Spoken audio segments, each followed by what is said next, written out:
Hi everyone, my name is Joanna and I'm an autistic neuroscientist currently in the third year of my PhD.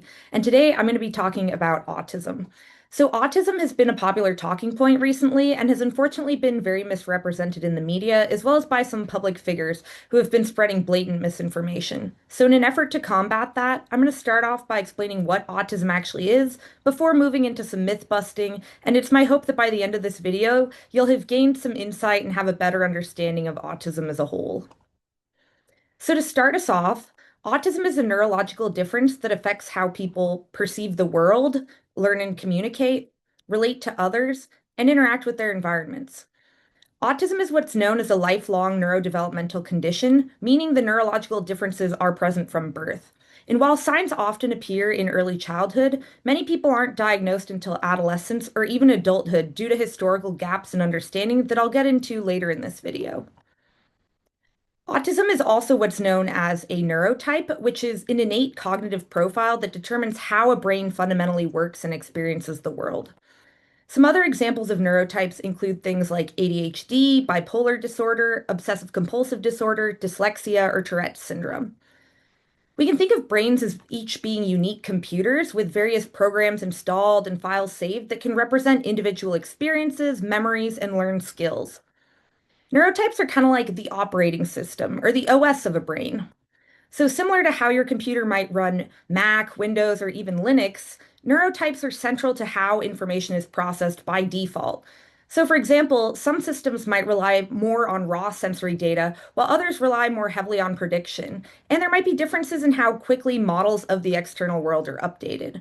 So, in the same way that a Mac isn't just a broken PC, none of these operating systems or neurotypes are inherently better or worse. They're just different and optimized for different conditions.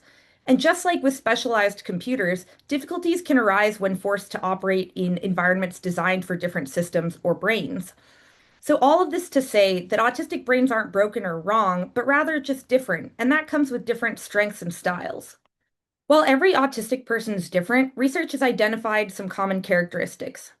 These include sensory processing differences, so how someone experiences things like sounds, lights, textures, or other sensory inputs. Repetitive movements, behaviors, or self-soothing activities like stimming that can help with emotional and physical regulation. Intense focus or deep interest in specific topics that are often called special interests and can even become areas of expertise. A preference for predictability, structure, and routines, which can provide comfort and reduce anxiety. As well as differences in social communication and interactions, which can include things like verbal or nonverbal cues, maintaining conversations or relationships, and understanding unwritten social rules.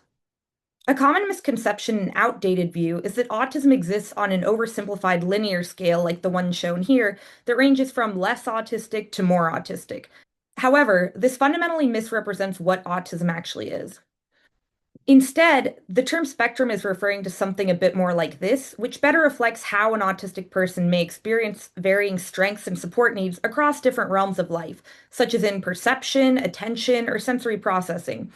It should be pretty obvious that this graphic is a lot more complex than the one I showed you on the last slide, but it's still only scratching the surface of autism's true nature and complexity. That being said, there's a lot more than one or even two ways of being autistic, and in reality, the range and diversity of autistic experiences is very broad. For example, one autistic person might need support with motor skills or executive function, but not communication, while someone else might excel at those things but struggle with, say, social connection or emotional regulation. So, the main takeaway that I want you to get from this is that autism is different from everyone and can vary greatly from person to person. However, you might notice some trends, especially among families or friend groups, as birds of a feather do tend to flock together. For example, many of my autistic colleagues have relatively similar strengths and challenges, which likely contributed to why we all ended up in a neuroscience PhD program. But just like a fingerprint or snowflake, our profiles are still completely unique to each of us. There's even a phrase that says if you know one autistic person, you know one autistic person. You may have heard in the news that autism diagnoses are on the rise, with some people even going so far as to incorrectly claim that we're experiencing a so-called autism epidemic. But this terminology is both inaccurate and harmful. While it's true that the data shows increasing rates of diagnoses, such as this graph on the screen depicting the increase in diagnostic rates between the years 2004 and 2022, this increase is reflective of improved recognition and understanding of the condition, not a true epidemic, and it's actually a terrible misuse of the word epidemic. There's a number of factors that contribute to this rise. The first has to do with the historical context. Although we're pretty certain that autism has existed throughout the course of human history, the formal recognition of it is very recent in the grand scheme of things. The first person ever diagnosed with autism was Donald Triplett, who was diagnosed in 1943 by Dr. Leo Connor. Donald received his diagnosis just 83 years ago, and he unfortunately passed away about 3 years ago. But this means that all of the people who have ever been formally diagnosed with autism throughout all of human history, excluding just the past 3 years, were diagnosed during the lifetime of a single person, which is pretty crazy to think about. This also means that many of you probably know someone who was alive before autism was even recognized as a real condition, meaning generations of autistic people went undiagnosed and were never given an explanation for why they felt so inherently different. For many decades, it was also incorrectly assumed that only boys and men could have autism. It wasn't until about the 1970s that the reality that girls and women could also be autistic began gaining traction. So, given the relative newness of its formal recognition, it makes sense that there's still a lot of catching up to be done. While autism is likely not a new phenomenon, our understanding and ability to recognize and diagnose it certainly is. While the more widespread recognition of autism has only really grown in recent decades, the diagnosis of things like intellectual disability dates back much further. If we look at the graph on the left, you'll notice that since the early 2000s, autism diagnoses shown in blue have been steadily increasing. At the same time, diagnosis of intellectual disability, as shown in yellow, have been declining. This reciprocal relationship is not a mere coincidence, but instead suggests that some individuals who in the past might have been lumped into the category of intellectually disabled are now more accurately being recognized as autistic. This is especially true for autistic people with very high support needs, sometimes referred to as level 3 or profoundly autistic, which typically includes individuals who may be non-speaking and or have IQs below 50. The graph here on the right adds to this understanding, as we see that the diagnosis of profound autism in green at the bottom has leveled off for the most part, while in contrast, the rates of non-profound autism have continued to climb.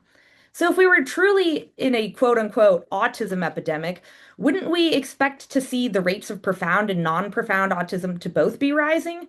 Yeah, probably, but that's not at all what we're actually seeing.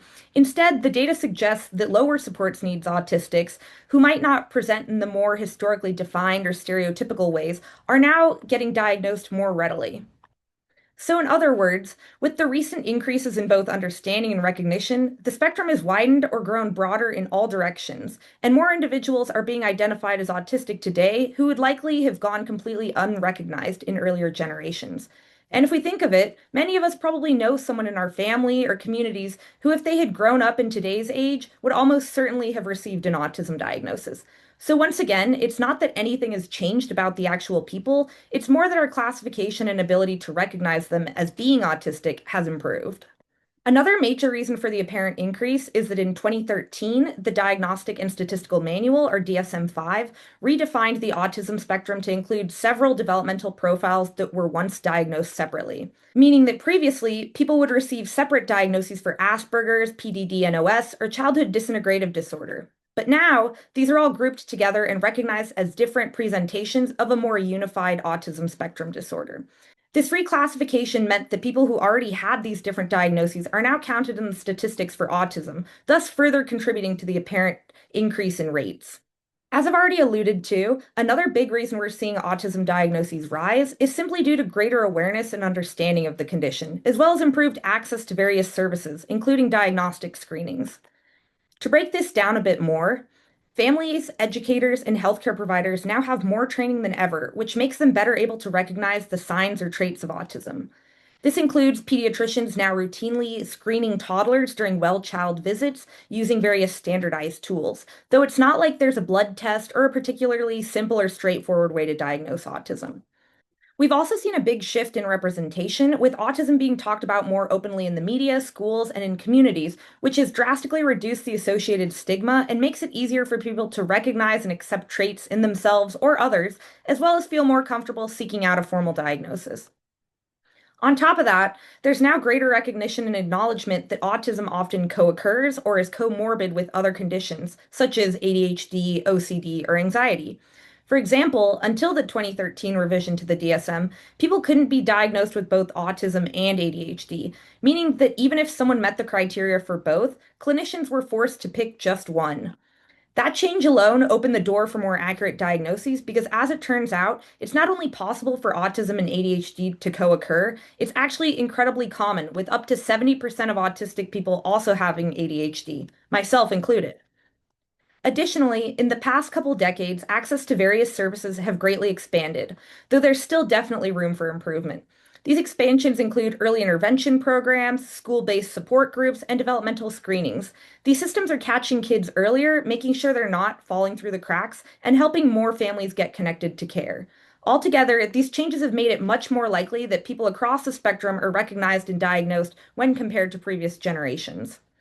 However, despite this increase in awareness and recognition, there are still a number of groups that remain underdiagnosed for a variety of reasons. Take women and girls, for example. Autism is still more often recognized in boys, in part because of gendered stereotypes that historically defined the diagnostic criteria. Boys with special interests in things like trains or computers are more readily flagged as stereotypically autistic, while girls with special interests in things like fashion, makeup, or cooking may be dismissed as just being really into womanly hobbies. On top of that, it's no secret that girls are often socialized more than their male counterparts to hide certain emotions like anger or frustration. This can extend into other realms and result in the masking or concealing of their autistic traits so others are less likely to notice. People of color and racial minorities also face unique challenges and are often underdiagnosed due to racial biases that can lead to the misdiagnosis of something like a behavioral disorder when really it's just autism. Diagnostic criteria and services remain heavily focused on childhood presentations of autism, making obtaining a diagnosis in adulthood significantly more difficult and unlikely. And as I mentioned when talking about girls and women, some individuals of any gender may mask their autistic traits either consciously or subconsciously, making it so that the so-called telltale signs are less apparent to clinicians. And finally, people living in rural or low-income communities face even more practical barriers, including fewer specialists or diagnosticians, long wait lists, and high financial costs. It's also important to note that these barriers can overlap and compound on one another in a way that emphasizes their intersectionality. For example, this explains why a woman of color from a rural or low income background is far, far less likely to get diagnosed than, say, a young white boy with wealthy parents and easy access to specialists. So it's not that the prevalence is genuinely lower in these marginalized groups, it's more that they are less easily able to actually access a diagnosis. And as all these barriers I've mentioned continue to be lowered through better training, broader criteria, and easier access to services, we shouldn't be surprised if the rates of diagnosis continue to rise. So, all of this to say that it's not an epidemic, it's recognition. And it's not a surge, it's catching up. And just because we've been noticing and recognizing more data points doesn't mean that they didn't exist before. There's actually a growing body of evidence supporting the idea that actual rates of autism have been incredibly stable throughout history.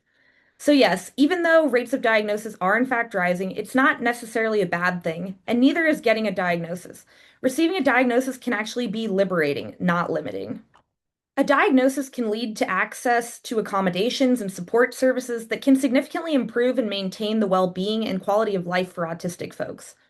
This includes educational accommodations like extra time on tests or even sensory breaks, mental health care tailored to neurodivergent needs, and the recognition that standard approaches designed for neurotypical brains may not work as effectively for neurodivergent folks. Legal protections under disability rights laws, including workplace accommodations and anti-discrimination protections. Greater self-understanding, which helps people make sense of their experiences and consequently develop effective coping strategies. And importantly, the ability to find community with other neurodivergent individuals.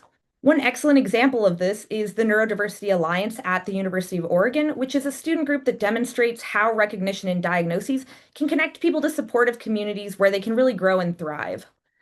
Another example is an organization that I'm one of the founding members of, which is the Neurodiversity Innovation Center for Excellence in Neuroscience, or NICE in Neuro, which strives to foster a welcoming and supportive environment for autistic and neurodivergent students, faculty, and researchers within the field of neuroscience.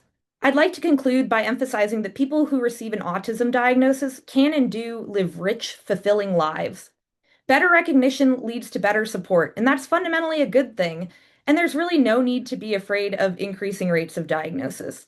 I'd like to end with a reminder that we should always be critical of the information and media we're consuming and try our very best to steer clear of misinformation or fear mongering, especially in the current political climate.